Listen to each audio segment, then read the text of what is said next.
जय हिंद साथियों। आप एक पल के लिए ये कल्पना कर लो, आप ये मान लो कि दुनिया के नक्शे पर तीन ऐसे देश एक साथ आ गए हैं जिनमें से एक के पास बेहिसाब दौलत है, दूसरे के पास है खतरनाक मिलिट्री की टेक्नोलॉजी और तीसरे देश के पास है न्यूक्लियर पावर यानी परमाणु बम।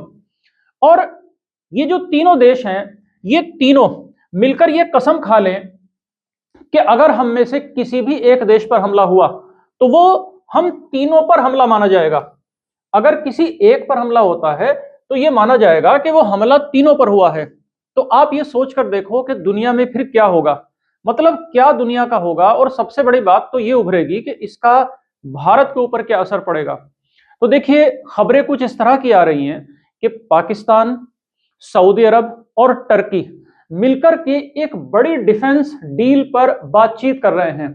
आप मेरे साथ ये बीबीसी का ये न्यूज देखिए, जिसमें ये साफ साफ कहा जा रहा है कि पाकिस्तान, सऊदी अरब और टर्की ये एक डिफेंस डील पर अपनी बात को आगे बढ़ा रहे हैं। तो भारत के लिए ये कितनी बड़ी चिंता की बात है, कितने बड़े कंसर्न की बात है। ये अगर डील साइन हो जाती है तो कुछ एक्सपर्ट्स तो इसे कह रहे हैं कि ये काइंड ऑफ मिडिल ईस्ट का नेटो बनने जा रहा है। मतलब जिस तरह से नेटो एक यूरोप का एक बहुत बड़ा सिक्योरिटी ब्लॉक है, तो उसकी आहट कहीं ना कहीं मिडिल ईस्ट में हमें नजर आ रही है। तो आज के इस डिस्कशन में हम इस ट्रायंगल को समझने की कोशिश करेंगे, जिस ट्रायंगल में एक तरफ है टर्की, दूसरी तरफ है पाकिस्तान और तीसरी तरफ है इस ट्रायंगल में तीसरी तरफ है सऊदी अरेबिया। तो हम ये समझेंगे कि वाकई में पाकिस्तान को क्या कोई नया लाइफलाइन मिलने जा रही है, क्या पाकिस्तान को कोई नया जीवन दान मिलने वाला है, और फिर भारत को इससे किस हद तक चिंतित होना चाहिए। यही लाख टके का सवाल है। तो आइए हम इस बात को बिल्कुल सिंपली समझते हैं, बिल्कुल आसान लैंग्वेज में समझते हैं इस बात को। देखो, सबसे पहली बात तो यह है कि खबर है क्या। देखो, खबरें कुछ इस तरह की छन कर आ रही हैं। आप यहाँ रॉयटर्स का ये न्यूज हेडिंग देख सकते हैं, Pakistan Saudi Turkey defence deal in pipeline. Pakistani minister का ये स्टेटमेंट है कि पाकिस्तान, सऊदीया और टर्की के बीच एक डिफेंस डील पर बातचीत चल रही है, मतलब पाइपलाइन में है।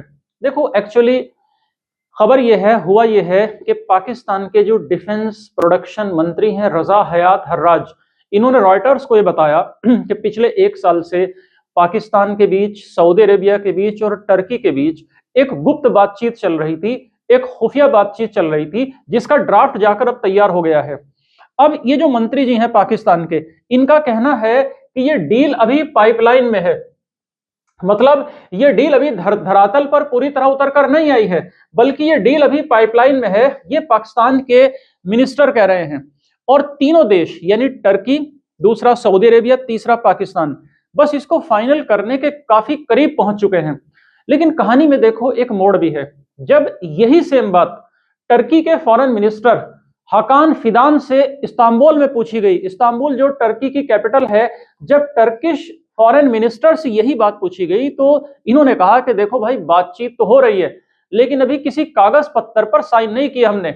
मतलब धुआं तो उठ रहा है, मतलब कुछ ना कुछ तो है, आग तो कहीं ना कहीं लगी ही हुई है, ये बात तो बिल्कुल कंफर्म हो गई। और देखो, ऐसी भी मीडिया रिपोर्ट्स निकल कर आ रही हैं कि सऊदी अरब और पाकिस्तान ने पिछले साल सितंबर में ही एक समझौता किया था। आप यहां इंडिया टुडे की हेडलाइन देख सकते हैं कि Turkey in talks to join Pakistan Saudi Muslim NATO, should India be concern. तो इंडिया टुडे ने भी अपनी गहरी एनालिसिस में इस बात को हाईलाइट किया था। तो ऐसी रिपोर्ट्स बार बार निकल कर आ रही हैं पिछले कुछ समय से कि सऊदी अरब और पाकिस्तान भी एक नेटो के उस तरह का ब्लॉक बनाने जा रहे हैं जो नेटो के आर्टिकल 5 के जैसा है। आर्टिकल 5 नेटो का एक ऐसा क्लॉज है जिसमें माना जाता है कि नेटो के अगर किसी एक मुल्क पर अटैक होगा तो यह मान लिया जाएगा कि सारे नेटो पर हमला हुआ है और नेटो के सारे कंट्री फिर मिलकर बदला लेंगे। तो आसान भाषा में और अगर मैं इसको डिकोड करूं और मैं आपको अगर समझाऊं तो इसका मतलब यह हुआ दोस्तों कि अगर तुमने मेरे दोस्त को मारा तो समझो तुमने मुझे मारा और फिर हम दोनों मिलकर तुम्हें मारेंगे। समझ रहे हैं आप लोग। और अब काइंड ऑफ इसी टाइप की दोस्ती में टर्की भी ये चाह रहा है कि मैं भी शामिल हो जाऊं। होप के ये सारा सिनेरियो, ये पूरी तस्वीर आपको साफ हो रही होगी। अब आपके दिमाग में देखो ये बात आई होगी कि ये तीनों देश अचानक एक दूसरे के नजदीक क्यों आना चाह रहे हैं। पाकिस्तान, सऊदी अरेबिया और टर्की। आखिर क्या कारण है, वो कौन सी ऐसी गुप्त बात है, वो कौन सी ऐसी चिंता है जिसने इन तीनों देशों को एक साथ हाथ मिलाने पर मजबूर कर दिया, एक साथ आने पर मजबूर कर दिया? देखो, इसे समझने के लिए बस हमें थोड़ी सी गहराई में जाना पड़ेगा, थोड़ी सी गहराई। आपने एक प्लेटफॉर्म का नाम सुना होगा, ब्लूमबर्ग का। ब्लूमबर्ग एक ऐसा अमेरिकन प्लेटफॉर्म है जो मीडिया, सॉफ्टवेयर और एक ब्लूमबर्ग एक बहुत बड़ी कंपनी है जो data, software, media company type काम करता है। तो ब्लूमबर्ग की रिपोर्ट के अनुसार और अलग अलग डिफेंस एक्सपर्ट्स के मुताबिक इन तीनों देशों के पास, यानी टर्की, पाकिस्तान और सऊदी अरेबिया के पास वो है जो दूसरों के पास नहीं है। मतलब आप इसे ऐसे समझो कि सऊदी अरेबिया के पास है बेशुमार दौलत, सऊदी के पास बेहद बड़ा नोटों का, पैसे का भंडार है, और ये जो पैसे का भंडार है ये पेट्रोल बेचकर कमाया गया है। दूसरा, सऊदी अरेबिया अभी तक अपनी सुरक्षा के लिए डिपेंड रहा है अमेरिका पर। भाई, सऊदी के पास दौलत तो है, लेकिन सऊदी के पास कोई बहुत अच्छी आर्मी नहीं है अपनी सुरक्षा जो कर पाए वो। लेकिन अब अभी तक देखो सऊदी क्या करता रहा है, सऊदी अमेरिका पर अपनी सुरक्षा के लिए निर्भर था। मतलब एक तरह से सऊदी अरेबिया ने ठेका दे रखा था अमेरिका को अपनी सुरक्षा का। लेकिन अब हालात कुछ ऐसे बदले हैं जियोपॉलिटिक्स में कि सऊदी अरेबिया को अब अमेरिका पर भरोसा नहीं रहा है, क्योंकि जो ट्रंप जब से आए हैं, ट्रंप पर तो मतलब वैसे भी कोई भरोसा नहीं कर सकता। ट्रंप जैसे आदमी पर कब क्या कह दे, कब क्या कर दे ट्रंप। तो इसलिए सऊदी को अब चाहिए अपनी सुरक्षा की गारंटी और परमाणु तकनीक की गारंटी। मतलब सऊदी ऐसे देश के साथ अपनी सुरक्षा को बांधना चाह रहा है जिसके पास एटॉमिक पावर हो। और देखो, दूसरा जो टर्की देश है ना, उसके पास नाटो की दूसरी सबसे बड़ी सेना है। यहां पर यह बात आप जान लीजिए कि जो टर्की है, टर्की साथियों नाटो के अंदर शामिल है, नाटो नामक संगठन का मेंबर है टर्की, और नाटो में दूसरी सबसे बड़ी आर्मी रखता है टर्की, और इसके साथ साथ जबरदस्त टेक्नोलॉजी भी रखता है टर्की। इसके पास ऐसे ड्रोन्स हैं जिन्हें बैरक्टर ड्रोन्स कहते हैं, और इस ड्रोन की ताकत को दुनिया ने कई बार देखा। लेटेस्ट अल्ट्रा मॉडर्न टेक्नोलॉजी से लैस ये ड्रोन है, और ये ड्रोन टर्की ने पाकिस्तान को भी सप्लाई किया, टर्की ने अजरबैजान को भी सप्लाई किया, और ये रशिया को भी सप्लाई कर रहा है, और ये पूरी दुनिया में मशहूर ड्रोन है। लेकिन तस्वीर का दूसरा रुख ये भी तो है कि टर्की के पास भले ही इतने बड़े हथियार हो, लेकिन टर्की की इकोनॉमी की हालत खस्ता हाल है। अब टर्की को चाहिए पैसा, और उसे पैसा चाहिए सऊदी अरेबिया से। मतलब टर्की को सऊदी अरेबिया का इन्वेस्टमेंट चाहिए। और देखो, तीसरा देश जो पाकिस्तान है, उसके बारे में तो हम बेहतर ही जानते हैं। पाकिस्तान के हाथ में कटोरा ही रहता है, ना तो पैसा है और ना ही कोई बहुत आधुनिक कोई तकनीक, ना कोई मॉडर्न टेक्नोलॉजी उसके पास है। लेकिन हाँ, दो चीजें पाकिस्तान के पास हैं, एक तो बड़ी मैन पावर और एक बड़ी फौज। मतलब बड़ी फौज है और मैन पावर है, और उसके साथ साथ एटम बम भी है, परमाणु बम भी इसने बना रखा है। तो डील बिल्कुल देखो सिंपल सी है कि सऊदी अरब देगा पैसा, बिल्कुल सादी सी डील है कि सऊदी अरब का तो आएगा पैसा, डॉलर आएगा, और पाकिस्तान की होगी सेना, पाकिस्तान देगा अपनी सेना, और टर्की देगा अपनी टेक्नोलॉजी। बिल्कुल सादी सी सिंपल सी डील है भाई, तीनों ने हाथ मिला लिया और तीनों ये चीजें एक दूसरे को देंगे। तो इस तरह से पाकिस्तान देगा सऊदी अरेबिया को टेक्नोलॉजी के साथ साथ परमाणु सुरक्षा की गारंटी। तो इस प्रकार ये ऐसा गठबंधन बन सकता है जो न सिर्फ अमेरिका के हेजमनी को चुनौती दे सकता है, बल्कि इजराइल के वर्चस्व को भी चुनौती दे सकता है। अब आते हैं सबसे जरूरी क्वेश्चन पर। सबसे जरूरी सवाल देखो, लाख टके का सवाल यह है कि ये इंडिया के लिए कितनी बड़ी टेंशन है। मतलब क्या इंडिया को इससे चिंतित होना चाहिए? क्या वास्तव में भारत के लिए बड़ी कोई चिंता करने की बात है? क्या भारत के लिए नींद उड़ाने वाली बात है? तो देखिए, सऊदी अरब के साथ अगर भारत अपने पिछले सालों के रिश्तों को देखे तो हमेशा से सऊदी के साथ भारत के रिश्ते बड़े शानदार रहे हैं। लेकिन जब पाकिस्तान और टर्की की बात आती है तो यहीं से समीकरण बदलने शुरू हो जाते हैं। पहला खतरा तो देखो ये है कि टर्की के पास मॉडर्न ड्रोन्स हैं और फाइटर जेट्स की लेटेस्ट टेक्नोलॉजी है। जैसे 5th जनरेशन का फाइटर जेट है टर्की के पास, कान। और ऐसी खबरें छन कर आ रही हैं कि जो टर्किश जेट है, जो 5th जनरेशन जेट है, टर्की इसको पाकिस्तान को सप्लाई करने की जो बात है वो चल रही है, और ये सप्लाई करेगा टर्की पाकिस्तान को। तो अब अगर ऐसा कर दिया इसने, और सऊदी अरब ने पैसा दे दिया टर्की को और पाकिस्तान को, तो पाकिस्तान की जो एयरफोर्स है, इसमें कोई शक नहीं साथियों कि वो भारत के लिए सिरदर्द बन सकती है।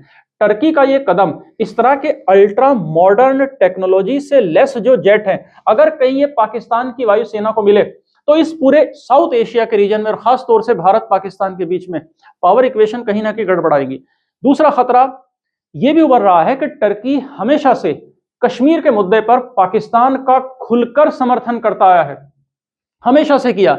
और आप ये जानते हो कि मुस्लिम देशों का एक संगठन है ओआईसी। ओआईसी मतलब ऑर्गेनाइजेशन ऑफ इस्लामिक कॉन्फ्रेंस या ऑर्गेनाइजेशन ऑफ इस्लामिक कॉपरेशन। तो अगर ये इस्लामिक देशों के संगठन में कहीं भारत के खिलाफ प्रोपेगेंडा कहीं तेज ना हो जाए, भारत को इससे नुकसान ना उठाना पड़ जाए, ये भी एक बहुत बड़ा खतरा है।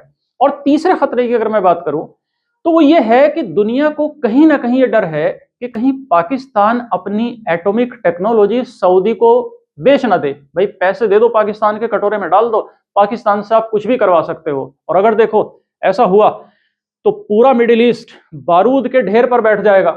पाकिस्तान अपनी न्यूक्लियर टेक्नोलॉजी दे देगा किंगडम ऑफ सऊदी अरेबिया को और बदले में ले लेगा पेट्रो डॉलर। अगर कहीं कर बैठा तो सत्ता के समीकरण, शक्ति के समीकरण बदल जाएंगे और भारत के बिल्कुल पड़ोस में बारूद के ढेर पर बैठ जाएगा पूरा मिडिल ईस्ट। और ये ऐसा होना, ऐसी अस्थिरता फैलना, ऐसी एनर्की फैलना, ऐसा केओस फैलना, ऐसा डिस्ट्रक्शन फैलना भारत के लिहाज से कभी भी अच्छा नहीं हो सकता। हालांकि देखो दोस्तों, इतना घबराने की जरूरत भी नहीं है। इंटरनेशनल पॉलिटिक्स में दोस्ती हुआ करती है मतलब की, सब मतलबी दोस्त हैं। सऊदी अरब कभी भी नहीं चाह सकता, क्योंकि सऊदी अरब को देखो चाहिए अपना तेल बेचने के लिए दुनिया का बाजार, और भारत इतना बड़ी बाजार है सऊदी के लिए। भाई 147-148 करोड़ के लगभग आबादी है और इस समय भारत की, और भारत दुनिया का आबादी के लिहाज से नंबर 1 देश है। तो इतने बड़े भारत जैसे बाजार से सऊदी अरब अपने रिश्ते क्यों ही खराब करना चाहेगा, और वो भी सिर्फ पाकिस्तान जैसे देश के लिए।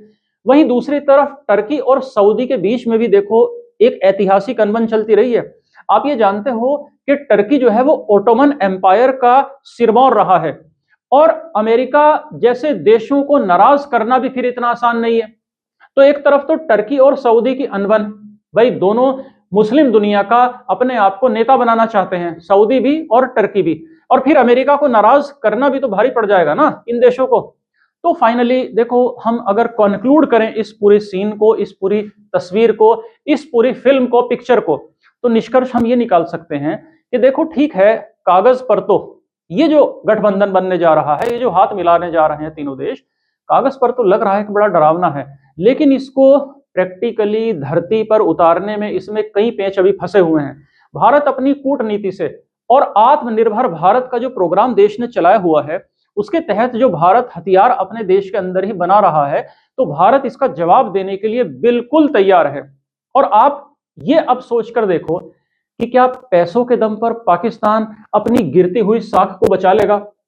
भाई पाकिस्तान की जो इकोनॉमी, आप यहां देखिए पाकिस्तान की इकोनॉमी किस तरह से डाउन जा रही है। भाई पाकिस्तान की हालत खस्ता हाल है। पाकिस्तान एक कटोरे नुमा देश है, लगातार खस्ता हाल अर्थव्यवस्था है इसकी। अभी आईएमएफ ने बेल आउट किया तब जाकर इसकी जान बची। तो आप ये सोचकर देखिए कि क्या पैसों के दम पर पाकिस्तान अपनी गिरती हुई साख को, गिरती हुई सम्मान को बचा लेगा, या फिर भारत की बढ़ती ताकत के आगे ये गठबंधन बिल्कुल फेल कर जाएगा। इस बारे में आप अपना कमेंट हमें जरूर कीजिए। और अगर आप नए व्यूअर हैं तो हमारे इस चैनल को आप सब्सक्राइब भी कर लीजिए। इसी तरह की शानदार जानकारी के साथ हम आपके पास आते रहेंगे। ये हमारा चैनल है विराट आईएएस गुरुकुल, आप इसको ज्वाइन कीजिए, आप इसको सब्सक्राइब कीजिए और अपने फ्रेंड्स के साथ इसको शेयर भी कीजिए। हमारा ये जो चैनल है, हम इस पर शानदार जियोपॉलिटिकल इंफॉर्मेशन एनालिसिस लेकर आते रहते हैं। तो फिर किसी नई वीडियो के साथ मुलाकात होगी, तब तक दोस्तों थैंक यू।